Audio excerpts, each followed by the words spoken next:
अस्सलाम वालेकुम व्यूअर्स। आज मैं आपके साथ बॉक्स ट्राउज़र जिसको हम स्ट्रेट ट्राउज़र भी बोलते हैं, उसकी कटिंग और स्टिचिंग शेयर करूंगी। तो ये मैंने इस तरह का ट्राउज़र रेडी किया है।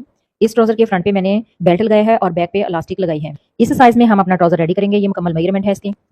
ट्राउज़र की कटिंग के लिए मैंने 2.5 मीटर कपड़ा लिया है। इसको मैंने प्रेस करके सीधा कर लिया है और इसकी ओपन साइड अपनी तरफ कर ली है। जिस लेडी की शर्ट हिप लाइन से 21 इंच होगी उसको ये साइज परफेक्ट आएगा। कपड़े को सीधा करने के बाद जो पहला हम निशान लगाते हैं वो नेफे की फोल्डिंग का होता है। तो नेफे को फोल्ड करने के लिए मैंने 2 इंचेस का मार्जिन छोड़ा है। ये हमारा अंदर की जाने फोल्ड हो जाएगा।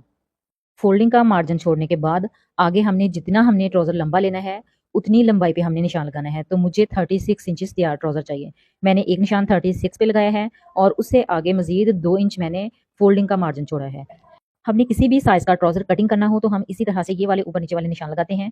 अब हम आसन का निशान लगाएंगे। तो जो फोल्डिंग का 2 इंचेस मार्जिन है उसको निकालने के बाद यानी जो नीचे वाली लाइन है वहां से हमने 12 इंच तक आसन का निशान लगाना है।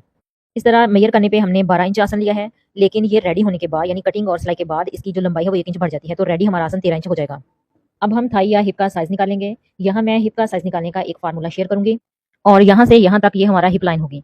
तो इसको मेजर करने के लिए जो फार्मूला है, चूंकि हमारी शर्ट जो है उसकी हिप लाइन 21 इंच है, उसका डबल 42 इंचेस और फिर हम 42 इंचेस को 3 पे तकसीम करेंगे तो 14 इंचेस आएगा। तो ये मैं 14 इंचेस पे निशान लगा रही हूँ। तो यही हमारी जो है हिप का साइज है या आप कह लें कि थाई का साइज है।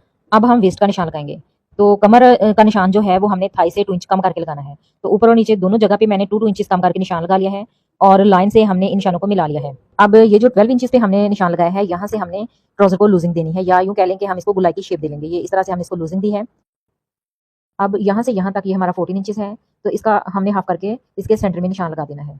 तो ये 7 इंचेस पे मैंने निशान लगा दिया है।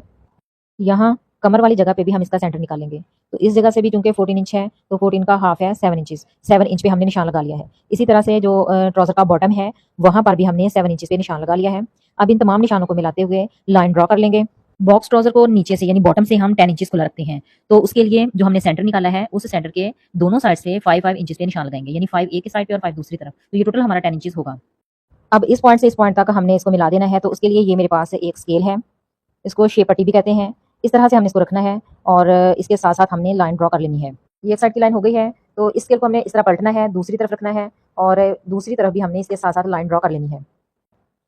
अब इस जगह से थोड़ी सी ये नोक सी निकलती है। तो इस तरह स्केल रख के हम यहाँ थोड़ा सा इसको गुलाई की शेप दे लेंगे जिससे ये हमारी नोक खत्म हो जाएगी। ट्राउजर की मेजरमेंट मुकम्मल हो गई है। अब इस मेजरमेंट के मुताबिक हम इसकी कटिंग कर लेंगे। याद रहे कि ये हमारा फ्रंट का पार्ट है। अभी हमने बैक पार्ट की कटिंग करनी है। वीवर्स, इस ट्राउजर को बॉक्स ट्राउजर भी कहते हैं और इसको स्ट्रेट ट्राउजर भी कहते हैं। इसके अलावा भी मेरे चैनल पे ट्राउजर की कटिंग की वीडियोस मौजूद हैं। चैनल का विजिट लाजमी कीजिएगा। उम्मीद है मेरी वीडियोस आपके लिए हेल्पफुल होंगी। इसके अलावा ड्रेस डिजाइनिंग आइडियाज से रिलेटेड भी वीडियोस हैं। नेक डिजाइन, ट्राउजर डिजाइन, कटिंग और स्टिचिंग की भी वीडियोस हैं। वीवर्स, फ्रंट पार्ट की कटिंग हम कर चुके हैं। अब हम जो बैक पार्ट है उसकी कटिंग करेंगे।